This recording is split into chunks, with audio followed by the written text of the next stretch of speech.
All right, so we're recording now. It's Friday, 29th, and we're at lesson 16 of Pkt4. Yeah, so There's a question in the chat. there's a question in the chat. All right, fair enough. Chat. Okay. Where'd it go? I called it. Okay. Nope. I'm trying to find the chat. I got too many screens open. We had a faculty this morning. That's something I do want to talk to you about that. Let me find the chat again. I don't know why chat is not showing up. Oh, I got it. Bennett, I see Bennett. Okay. Bennett said, I'm at Midway Airport in Chicago right now. Can you give a brief rundown of what we were doing today? Board in a few minutes. Well, if you can hear me, we're talking about vectors and equilibrants, and then we're talking calculus, talking the beginnings of calculus. Historically, a little bit about the beginning of Newton and Leibniz, if you're listening. I better shut that door. Huh? Try and shut that door. Oh, no, just put the barrier up. Yeah. Okay. All right. Okay. So that's what we're talking about. And then it'll be recorded and you can watch it. We're not tested over this until the big kahuna, until the 300-point test in February. It's in a couple of weeks. This stuff will appear. This is not on the test you're taking today. Now, I put that test on the porch, so you can come out and get that test. And I'm going to email it to you too. So just to keep it simple, I'm going to email everybody. I'll email all of you. And then you have the option of whether you want to come get the paper copy and not have to print it off. But that means you need 2 trips to my porch. So you may just want to go ahead and, if you can print it off, print off the test. I have to have it back from you by tomorrow at 6 p.m. So once you start taking it, though, you got to give yourself an hour. Okay. Any other announcements? That's the main one. Let's get that test under our belt. Everyone now, all in-person students have taken it. All my makeups have happened, so we're good there. And I've had a couple of virtual kids come into my class and take it. And you have that option to do that as well. Well, not now, you don't, because it's weekend. But the other thing is, we had a faculty meeting, and a lot of it was about, Black History Month, all that kind of stuff's cool. But then it was about the flex schedule on Wednesday. And right now, of course, it doesn't much matter to you guys, right? Because you're virtual anyway. How it will affect us, though, is that it will change our times. It'll drop us down to, maybe I have that with me still. It'll drop us down to, where is it? I think I threw it away. That was done. No, there it is. It'll drop us down to 25 minutes. So next Wednesday, this will be our schedule. We will meet not at 1:10, but at 12:55. And we'll go till about, how about this? How about we meet from 1 o'clock to 1:25. So it'll just be 25 minutes. Now, next Wednesday, what we're doing in class is we're doing Blue Day on this test you're taking today and tomorrow. We're going to do a Blue Day on that, where I'm going to grade, when I get all your tests and I print off all your PDFs, if that's what you send me, I prefer you give me the papers. But if you can't, like IO, there's some situations where you can't come. I'm going to collect all those and I'll start going through them, and I will grade 6 of them and I won't grade 3 of them. The question is, the thing is, you don't know which 3. So, so you got to do them all, of course. But I'll grade what I consider the 3 which hurts you. I will not grade the 3 which hurts you the most as a class. So then on Wednesday, we'll do those together. I'm talking about the in-person kids. With you guys, I still haven't figured out how to do a Blue Day with you all, where you get to go back and correct 3 problems.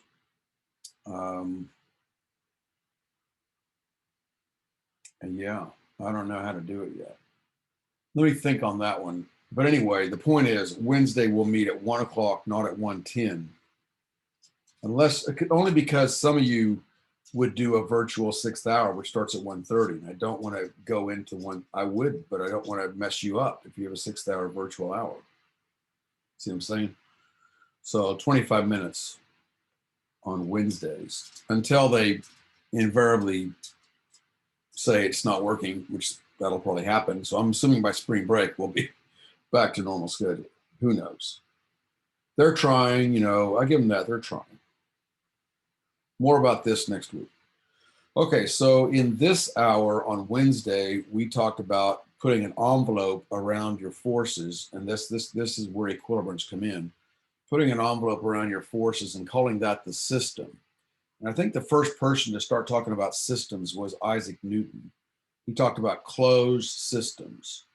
And so he said, well, you can take like you can look at a system being, in his case, you know, an ox and pulling a cart and make the whole thing one dot. And then you've did a dotted envelope now around the ox and the cart. And so what he said was the important thing here is part of his Newton's third law. He said all internal forces in a system, this is like a corollary to his third law. Third law, people, laymen say action, reaction, right? Action, reaction. For every action is equal opposite reaction. That is not really a very good definition of third law. But a corollary to that is that we'll get into third law, that the forces inside a system, inside a closed system, all those forces cancel, which Russia, the way Russia teach physics, Russia, because I've had students from Russia and they said, we're big into Newton's first law that you can solve a lot of problems by making your system and then just making all the forces internally cancel. And I'll show you examples of that. And you get into trouble if you don't know what you're doing. If you know a little bit of physics, you get in trouble there conceptually with third law problems. So we'll do those. But this is like an introduction to it. So I can take the whole thing, put an envelope or dotted envelope around it and call that my system. Now that means that, okay, I'll leave it alone. I'll leave it alone. I'll leave it alone. And Newton said, well, you can keep making your system bigger and bigger and bigger until you can make it the entire universe. You can make the entire universe your system. Therefore, all forces in the universe cancel each other. For every action in the universe, there is an equal and opposite reaction. There is a force out there that will ultimately cancel any force in the universe. And this worked its way into, eventually, conservation of energy in 1852. Clausius, those kind of guys, James Joule.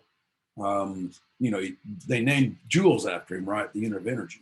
Well, that all came from this idea of systems and this idea of internal forces canceling, and then Newton being smart enough to say, I can make this the whole universe. So he did that in like 1700, and then 150 years later, the rest of physics caught up with his ideas there. Okay. On Wednesday, we talked about this, speaking of free body diagrams and systems. So my system here in this problem was if we had three vectors acting on an object, the blue there represents the free body diagram method.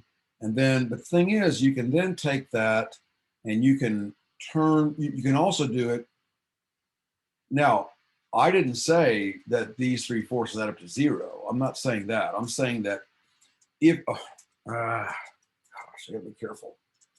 Okay, because students easily get this mixed up.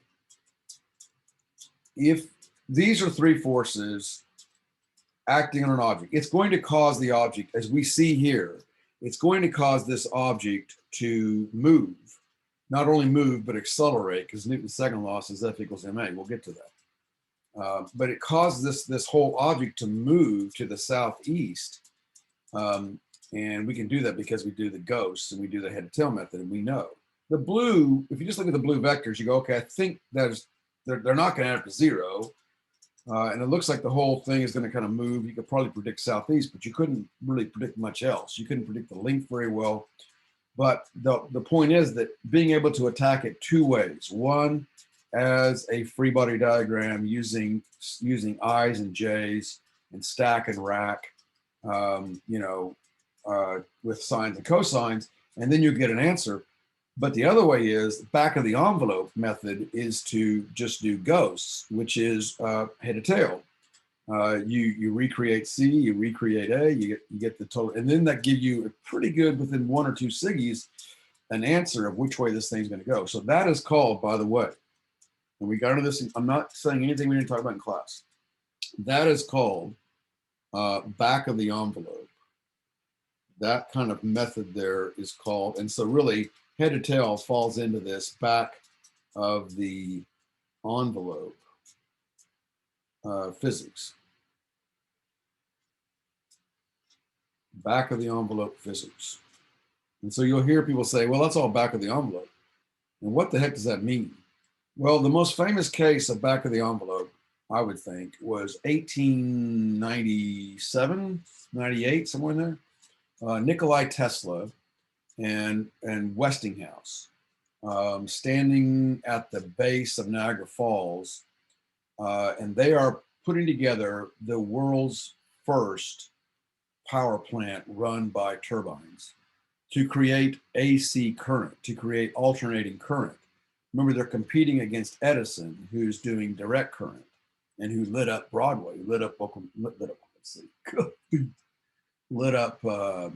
New York City with direct current. So they are looking at the Niagara Falls, and they realize they can pull some of the water off, and they can run a turbine that turns and then you have electromagnetism because they knew about Maxwell's equations, and that creates AC current, sine wave current. That's what AC is, alternating current. So AC is represented with sine waves, cosine, whatever. So so the back of the envelope is they look at this water coming over and they estimate how much they can pull off easily. They can pull off, it's like 1.2 gigagrams per second, kind of how much water they can pull off into a shaft, and then run that down. Then looking at the height, you see, well, there's my H, and then they know gravity, and they know mgh is the amount of energy, and then from there they can divide that by time, how long it takes that, and then they can figure out power. So they got something like 600, 700 megawatts they can figure out they can make. And so Tesla's excited because he gets to use his polyphase technique and geared up. And Westinghouse is excited because cha-ching, lots of money. But they did this on the back of an envelope. This is maybe, apocryphal, but this is the legend. And so kind of this back of the envelope idea of estimating, doing estimates of things without having to go through with a calculator and sort of estimating, kind of ballparking it. Another way of saying this is ballparking it. So head to tail, that's a long story, and we'll get into that actually in May when we get into horsepower and watts. But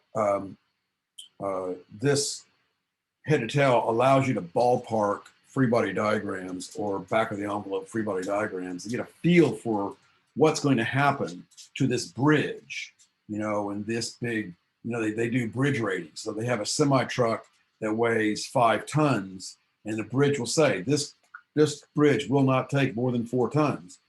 But when they're first putting down the design, they're going to ballpark that and saying, I can't put 5 tons of force on this section of bridge because cantilevers, the forces aren't there to be an equilibrant to that, okay?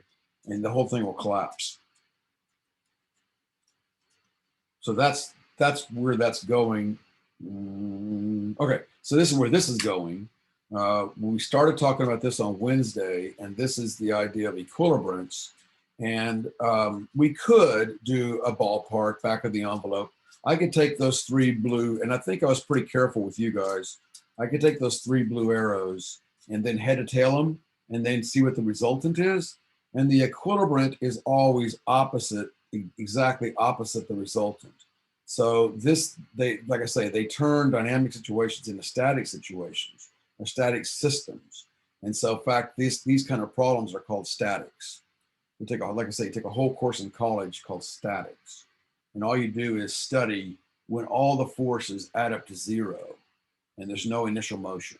Boom, that's static, which is huge in physics and engineering. Some people don't want their house to fall down, you know, and they're poled and they need guy wires just right with the right angles to counteract this possible wind and all that kind of stuff. So that's all equilibrant physics or static physics. Okay, so let's do a little exercise here. I guess I'll erase this and we'll give us some room to work. Yeah, I kind of like that there, but I already have a picture of that. Okay, let's just go ahead and I'll erase this and then we'll work right here. All right, so you'll need a calculator on this one. You don't need a ruler or protractor. We're not going to do head to tail. But here's the reason. Here's the reason. Someone asked, well, why don't we just do head to tail then? I mean, it's faster. Because of this. Get that out of the way. Because of this. Look at the problem. It says, look at this, 4 siggies, 650.0. So I have an accuracy issue. I cannot go back of the envelope. I cannot go head to tail. Head to tail will give me, like I said, 1, maybe, if you're really careful, 2 siggies, unless you want to AutoCAD it. So 120 there. These are all 4 siggies. So when you have 3 or more siggies, you've got to do stack and rack. Now that's for the lengths of these vectors. For the angle, it's only really this, if you say 20 point, it's only 2 siggies. So you can do that. You can have a certain number of siggies for length and another number of siggies for angle. That's a little controversial, I would think, because they do kind of go together. So Dr. Neely at OU would get mad at me if I said that. He was the head of the PChem group. One of the best professors I ever had. I'm sure he's retired now. All right. So that's our guess. So now let's go through. The way we're going to do this is we're going to do just a normal stack and rack. Just a stack and rack like we've been doing, like you're going to do today in the test. And so we take the FA, FB. Eventually this stuff is stuff you do in your sleep. FC, so I'll help you out. FA is 650 newtons, I roof, plus 0 J roof, newtons. Okay, now FB, we have to turn these things into right triangles. That is a teeny tiny one. Not real happy with my choice of, and then that triangle, I'll blow it up. I don't know why. It's been probably 15 years since I wrote this problem. I don't know why I used those numbers. But. Okay, and then I'll have a red triangle here. And we have to now break those triangles up into their components using sines and cosines, like you'll do here later on today. And so the angles, this one was 60 and this was 20. I worked this 3 times today. You think I remember, but I don't. 60 and that one's 20. And that was 120. I think I remember that. 0.0 newtons, and that was 200. 0.0 newtons for siggies. Right? I'm not lying to you. Yeah. Okay, so we got to break those triangles up into their x's and y's. This one's easy and convenient because it's cosine of 60. Cosine of 60 is 1/2, so this is 60. Negative 60, 0.0 newtons. And now I need your help. Because this one, this leg is 120. Someone just shouted out, or wait, I have the comments open. You can type it there. I want, okay, look, I want this one. Go ahead. 103.9. So we'll go 103.9 for that one. So there's your zoom stamp, zoom point. And now I need this, the pink triangle. Give me those 2 legs. That's like J roof. Get fancy about it. What are these 2? That's like 180 something, I think. Memory is not what it used to be. 184. What is 200 cosine 20? Make sure you're in degrees. It's 187.9. Thank you. 187.9 newtons. And then this guy is like, no memory. 68.4. Okay, that sounds right. 68.4 newtons. Anybody disagree with those? If nobody, the same thing. okay, if nobody disagrees, we're going to go ahead over here and we're going to stick them in our stack and rack. So for B, we're saying negative 60, positive 103.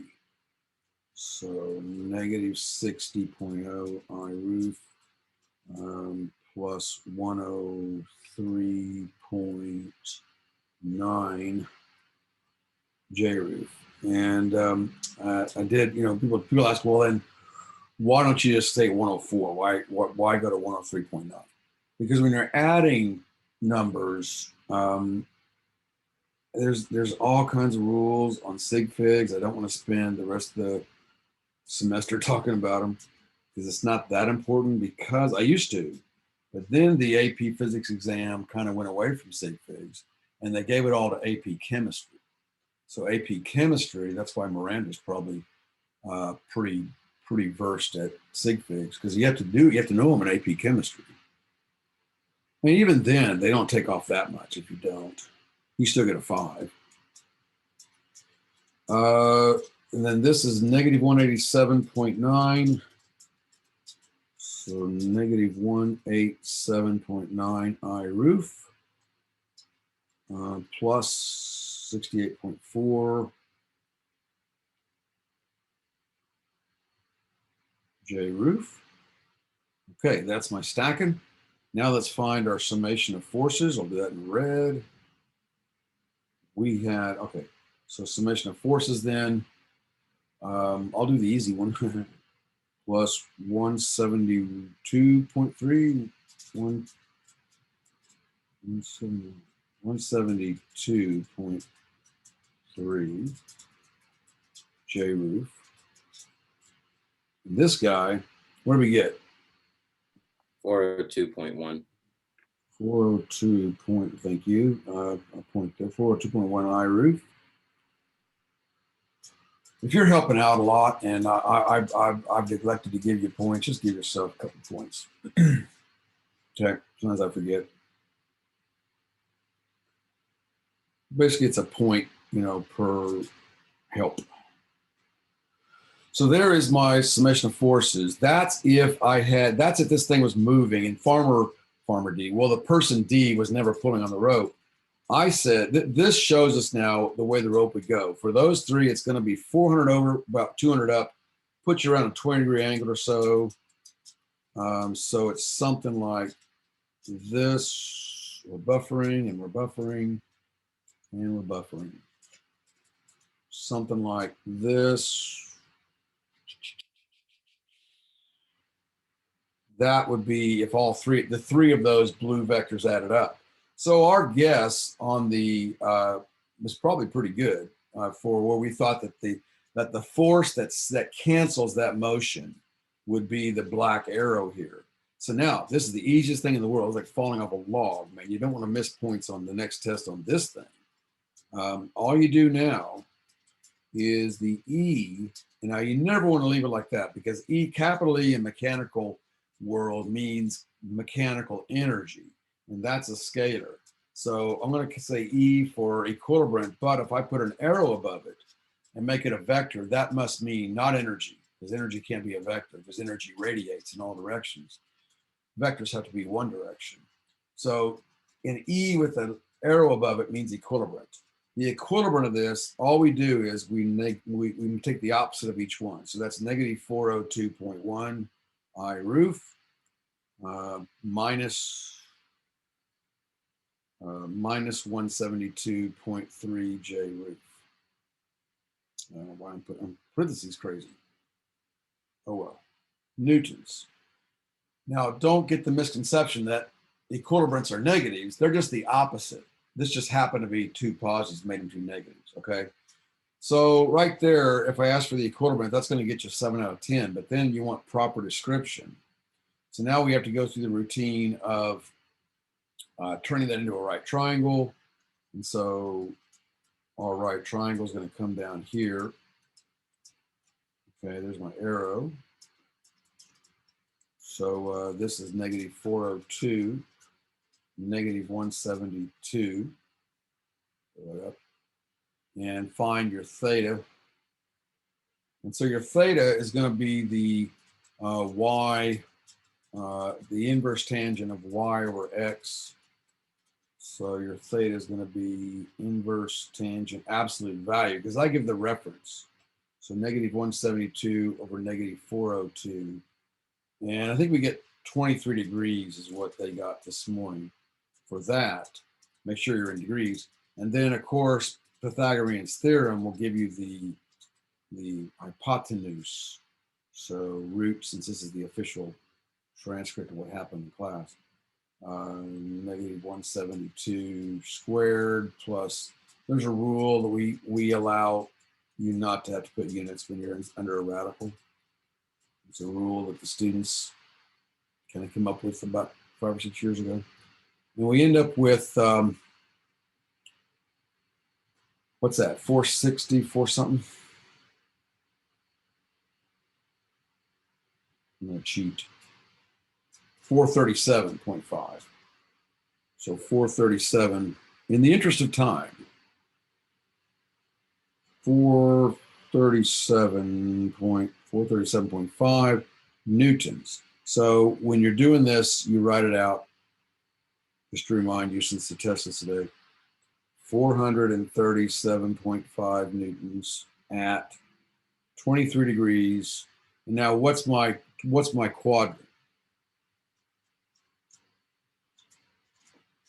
South of west. South of west. Okay. And Fenn asked today, said, why do we say south of west? Why don't you say third quadrant?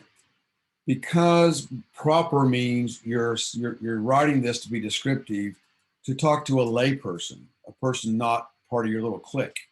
I mean, if you told me it's third quadrant, I can visualize that. But if I'm like if someone asks, what direction is Noble from Norman? You say, well, Noble's in the fourth quadrant. Say, what? So you say, well, Noble is southeast. You're more of the ordinance, whatever you call that.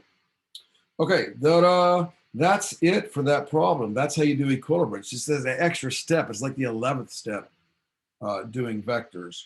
So there's going to be some real low-hanging fruit on the test in a couple of weeks. And A and B, I don't like this. This is on the back of this, by the way, number 6. Oh, before I forget, homework is number 4, and you get 1 dog for that, which translates to points for you. 1 dog for that. 1 dog for that. If you do them both, if you do both of these, I'll give you an up dog. Up dog. I got a couple students on that. What do you mean? What's up, dog? I said, man, I don't know. What's up with you? I got them. I think they were kidding me. And that's for the extra dog. So you get a plus dog on that one, an up dog. If you do both, I'll throw in a 3rd dog. Okay. So that's Monday. Have that done. And I know I'm not giving you a stance, but just to, because other students watch this that were gone today. They want to know. With you, it'll be points. Okay. So now, look at this. So I did this with velocity too, and with accelerator, just to show you that it's any kind of vector. But to be honest with you, I wish I need to change this, but it's too late now. Because it's really just forces. You talk about equilibrants, it's just forces. But you could have an equilibrant of a velocity. So here we go. All you got to do is you just write it out again. This is 23 meters per second. It keeps the same length at still 71 degrees. Only it's the catty-corner quadrant because it's gonna negate it. So 7 degrees north of east. Well, catty-corner quadrant is south of west. That's it. We do the next one. 49, this is acceleration, which is weird to have an equilibrant, whatever. 49 meters per second squared at 30 degrees. Okay, it was ALH. What's catty corner quadrant to ALH? Thank you, Pkt4. See you. BRH. BRH, right. ALH is above left horizontal, so we went below right horizontal. BRH. Okay, once again, same thing, 0.78 newtons at 59 degrees north of east. Now, every year, students miss these on tests, and I'm going, ay, caramba, man, take that low-hanging fruit. Now, when it's I's and J's, it's even easier. There, all you do is switch the numbers. So instead of being 362, it's negative 362 I roof plus 29J roof newtons and 45 I roof minus 80 J roof newtons. Okay. And equilibrants is one of those things that keeps coming back and coming back and coming back. Vectors, we deal with force vectors the rest of the semester, off and on. Okay, so there's this weekend's homework. Do 1 and 2, do 5 and 6, sorry, and 4 and 8. Here's something I don't know how to do this with you guys. 25 dogs is the same thing as 50 points. Okay, so they are required to have 25 dogs by the end of packet 4. A lot of them already have 25 dogs, but this is bonus. So that's not fair to you, not to give you bonus. So I've got to figure out how to do the bonus with you guys. Okay. Now we start calculus. In the chat, write your name down if you are currently in Aegis or in calculus. So you've already got a little bit of this. I want to know what I'm dealing with here. Okay, so Eric's had some calculus, and I'm sure he's done derivatives. Brandon's done some AB. So Brandon's got derivatives and integrals already pretty much worked out, and BC now. Okay. So BC is the harder version for you juniors and sophomores. AB to me is probably good enough for high school, but BC, if you want to push yourself, or like Brandon may have done, he may have taken AB last year and then took BC this year. Now I think that's brilliant, because then you start to get it. So I think if you're a junior, you should probably do AB, and then as a senior take BC. And that, by the way, that AP calculus test is a booger. I would have to say that's harder than AP Chem to get a 5 on, and harder than AP Bio to get a 5 on. AP Physics, you can get a 5 on it. You can get a 4 on it. You can get a 3 on it easily. But AP Calc is tough test. Okay, so we're gonna talk about the beginnings of calculus a little bit of the history here. Now I'll try. I'm sort of like a movie maker. I'm sort of combining some stuff here and there. I can't go into because I've had a story in my mind, and you know how stories go. I mean, but my basic facts are correct. Okay, so Newton is the one that invented calculus. We got to agree with that. Now Newton called it. I'll take a few notes here. We'll barely get to this sheet. Newton called it fluxions. Flux. I like this. I like that term, because what does flux mean, right? Flux means change. And what calculus is telling you is how there's two areas of calculus. One is the flux. One is looking at changes, derivatives, slopes. One is looking at the building up of areas. And we've done both, by the way. We've done both of these. We just haven't used all the terminology. But calculus, like in your teeth, you develop a calculus of growth. And that's sort of that's the standard, because I think the reason is, don't quote me on this one, but calculus started off as looking at flux and looking at changes. And it grew into this looking at areas under curves, which has a huge application to finance world, just in all kinds of fields. you have to do calculus. You can't get out of calculus by just taking business because you have business calc. So you'll do calculus pretty much. If you go to college, you're doing calculus. And so that means a building up, whereas flux means kind of a reducing down to what's going on, how it's changing with time, okay, if it's time. So calculus kind of one favor, because like when you go to college, there used to be Pkt4, I think, I don't know if they combine classes, but you'll take one, your Calc 1, you'll do a lot of derivatives, kind of like you guys do in Aegis or you're doing in Calc AB. And then from then on, 3 semesters worth of integral. Because the integral part of calculus is harder, a lot more depth than the derivative part. So if all it was derivatives, we probably would have kept the name fluxions. But it doesn't really fit what most of calculus is today.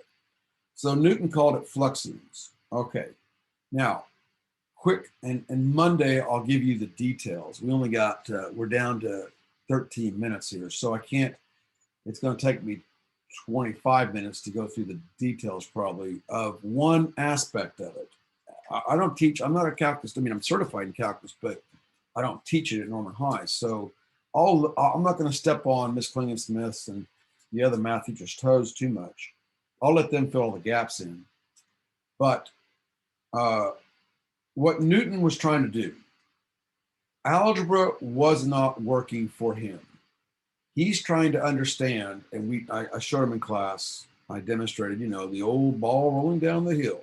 So Newton is looking at things like that, like balls rolling down hills, and like Galileo started doing, but Galileo didn't come close to inventing calculus. Galileo wasn't that good at, he wasn't even that versed in algebra, which is fair, which is also new. So Newton is he's using algebra, this, you know, Middle Eastern Persian thing, using algebra to attack this problem. But the problem with algebra is, with algebra, you can't go instantaneous. You can't look at instantaneous change. The reason is V bar is delta X over delta T, right? But if I want to look at instantaneous change, then my delta, and here's what I have here, my delta, which means change, gets smaller and smaller and smaller and smaller until it becomes, I'm changing this to little d. I think, I always thought that'd be a terrible name for a rapper, Lil D. I thought, oh God, who would name themselves that? And then I was listening, and it was by Little D. There is a rapper named Little D. I said, oh, you might rethink your choices, but whatever. So this ball is rolling down a ramp. Well, Isaac Newton did not want to find the V bar of it. He gets tired of that. You want to draw secant lines all day? I mean, little miniature secants, and then you know, I'm not saying that Newton, you know, did like we do, where he did the Stegosaurus tail, but that's kind of what, that was where his thoughts were. And he talked about the idea of tangent.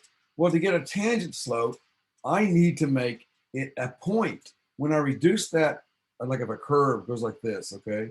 If I reduce that down, remember this stuff we did, this stair step stuff, and it drove me crazy. But if we're back to that now, but now I'm going to show you a shortcut. So if I reduce this delta t down to the point that it's little d, I'm essentially dividing by 0. You can't divide by 0.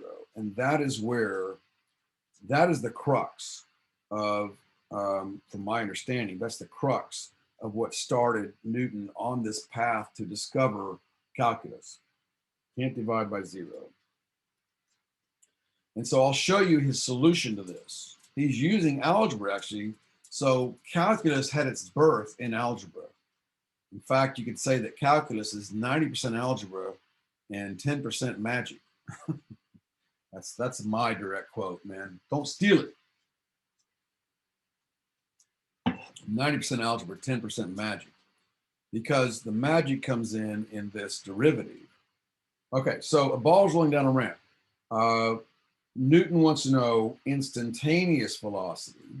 So he wants to know little dx, little dt. He wants to know how is that position changing with an infinitely small time, instantaneous velocity.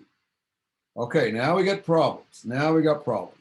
Rene Descartes was the French, kind of the French Newton. He's been called the French Newton. And he's brilliant, great philosopher.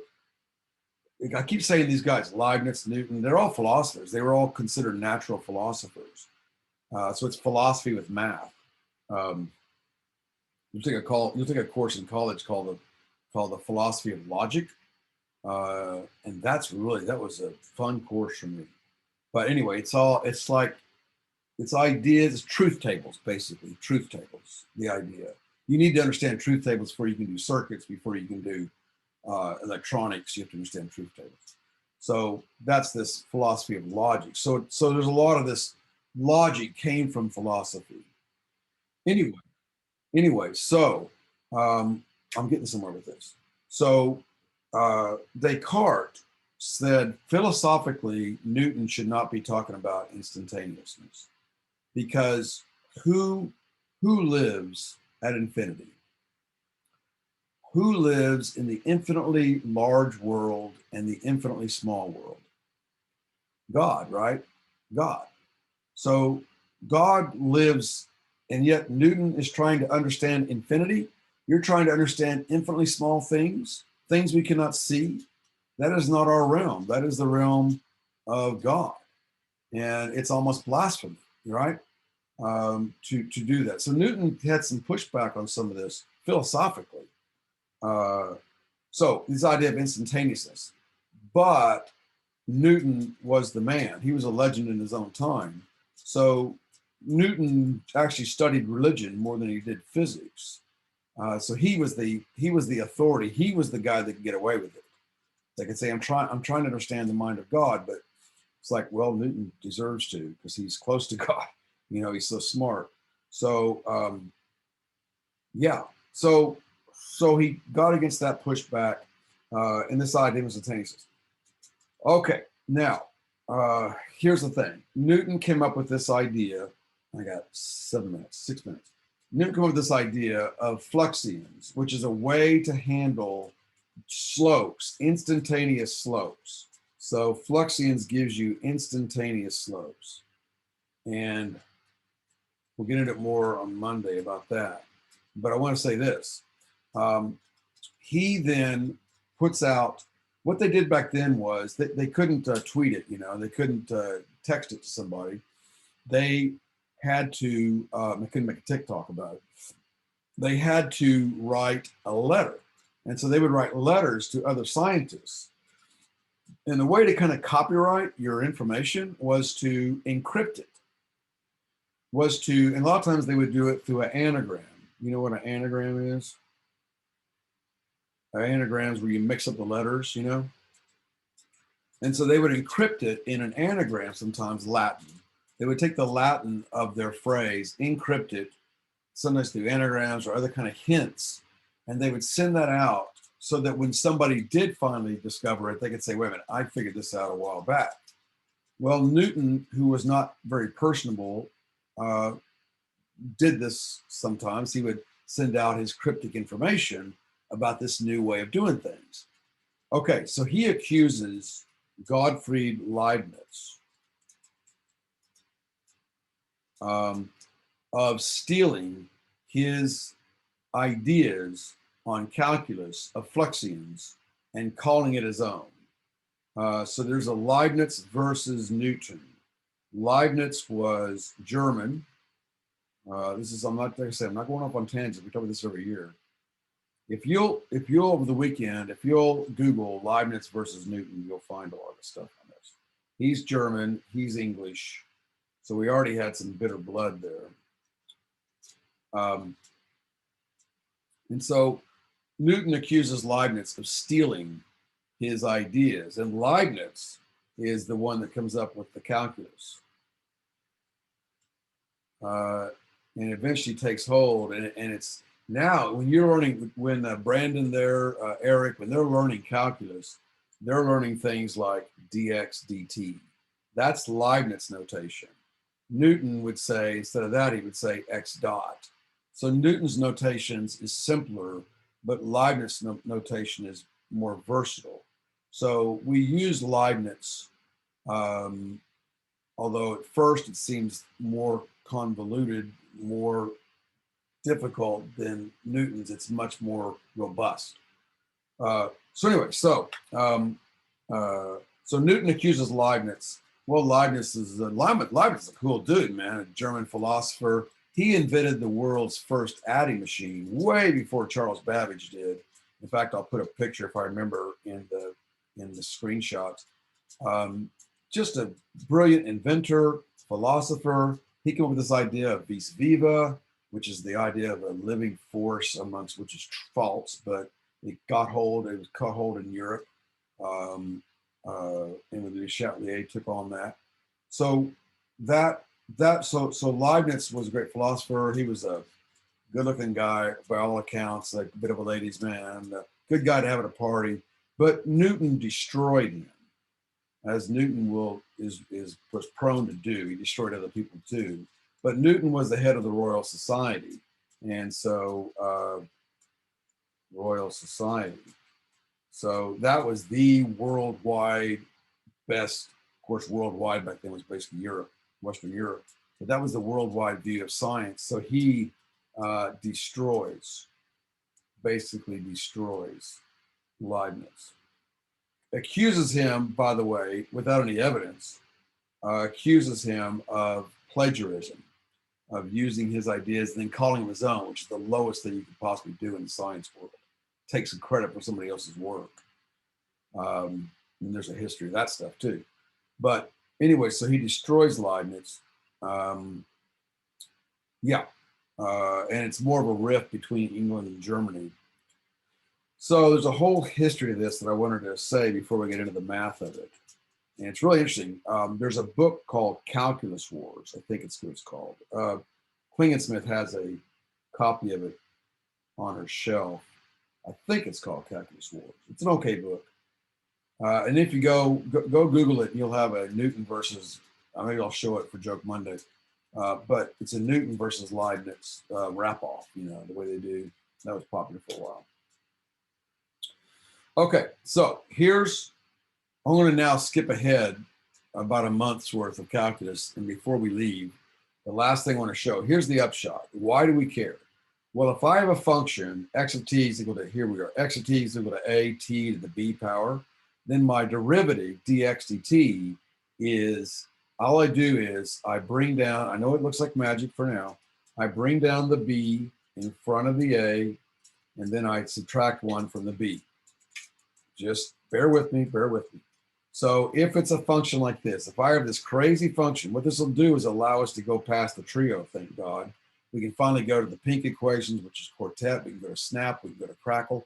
We can do anything like that now. Once we have this, what's called the power rule, which comes out of derivatives, which comes from balls rolling down ramps.